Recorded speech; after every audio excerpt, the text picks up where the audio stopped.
Aloha, Steve Tobis here, and this is the follow-up video to last week's BRM Maliko Parawing review. I've had my wing for a week, I've rode it every single day, and I'm still super stoked on it. So I'm gonna share kind of some things that I figured out work great, some things that I'm trying to still dial in, and really just kind of how it's going as a whole. So first and foremost, a big thank you to everyone who's taken time to watch the videos, comment on YouTube, Instagram. It's been really fun getting to chat with people from all around the world and talk about this really cool new discipline. Big thank you to everyone. If you haven't subscribed, definitely hit that subscribe button. Helps me out and keeps you up to date on all the latest shenanigans we get into over here in Maui. So it's been really cool to see how this Parawing has kind of worked out. How does it develop power? How does it work in the window? It's been really interesting to see. It looks like a kite, but it doesn't really work like a kite. And people think it sails like a wing, but it kind of doesn't. So it's really its own thing. It looks like kiting. It also looks kind of like winging, but it's really its own thing. And that's been a really interesting thing to feel out and kind of see how people from different water sports backgrounds have taken to this new sport and kind of figured it out in their own way. I come from a long kiting background. I've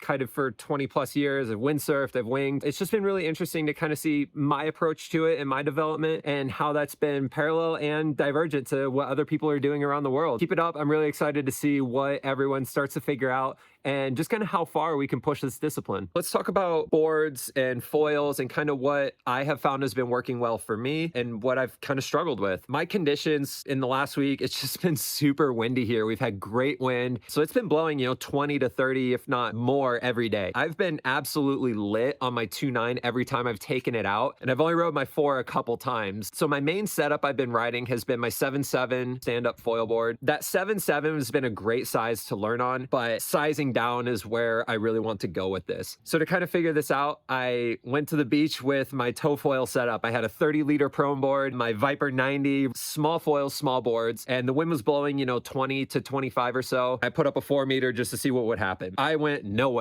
I swam out to the wind line. I put my sail up. I was trying to do like a sinker board water start where I stand on the board, kind of how I water start a wing to see if that would pull me up and get me going. And I was not even close. I swam way out. I drifted down to the bottom of the beach and I walked back up the beach and I was like, all right, I got some figuring out to do. Something I learned though when I was doing that, I was body dragging on my board coming back in because I didn't want to swim. And what I figured out, I had plenty of power and I was body dragging. My board was getting up on plane. That told me that I had more of an inertia problem and less of a power problem. Kind of what I mean by that was I just had too much drag in the water for the Parawing to get me up and moving. Luckily, one of my buddies at the beach had a little bit bigger prone board. We swapped out the foil onto that board. The bigger prone board was like a small 5 foot by 19 at like 48 liters. This let my board just sit a lot higher in the water. My board was almost popping out of the water, just sitting stagnant. It reduced that takeoff drag that I had and it let me kind of just get moving a little better. As soon as I got power in the wing, it started to pull me through the water. The board came up on plane and I popped up and went.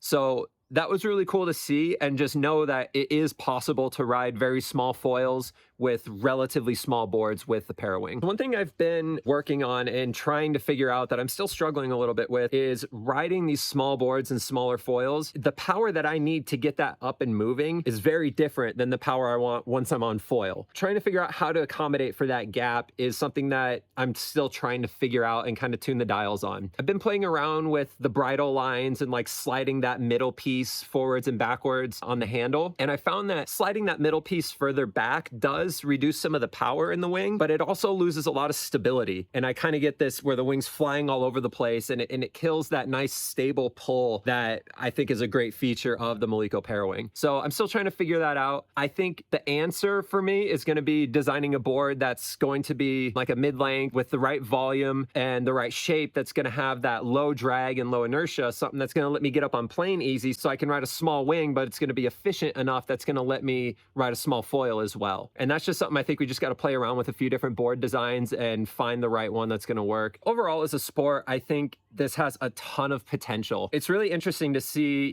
just all the foilers around the world kind of give their opinions and feedback on it. There's a lot of different opinions. Right now, we're very firmly in the early adoption stage. The people who are Parawinging right now are riders that are really into pushing new boundaries, exploring uncharted waters, and not really knowing what we're going to get or what to experience. I personally think it's been really cool to kind of be a part of that and figure that out. I started kiting in 2002 with 2-line kites, reel bars, with crazy handbrake setups on like old windsurfing booms. We started in the dark days there, and it was just really exciting to see the progression of the gear and the discipline as we got 4-line kites and then sheetable kites, and then moving into SLEs and bow kites, and now to strutless kites that we have today. There's just been a ton of progression since sport first took off. And even look with winging. The wings, the very first generation of wings were nowhere close to the quality and performance that we have now. So I think same thing for this Parawing concept. We're still in the very early generations of it, and I think there's going to be a ton of product development and performance gains as the thing matures and ages. Right out the gate, I'm still really stoked on this. I think there's just a massive potential,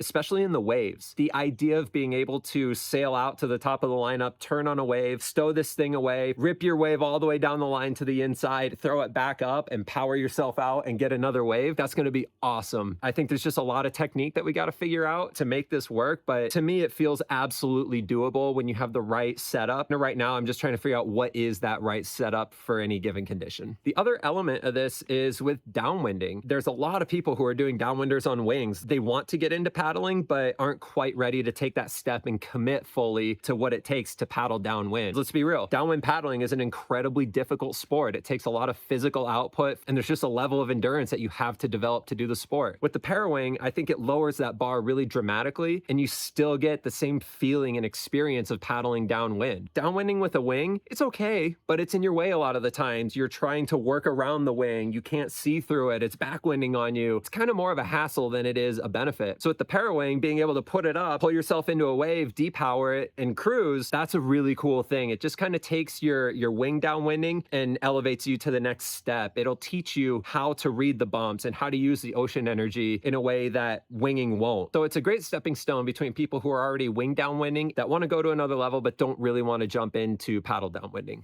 So yeah, that's kind of my thoughts after a week of riding. I'm still really stoked on this discipline. I'm really looking forward to what's coming out for the winter and the waves. Excited to share that with you guys as it shakes out. For everyone that's taken time to leave comments or shoot me a message on YouTube or Instagram, thank you so much. It's been really fun to talk to you all. Hope to see you guys on the water.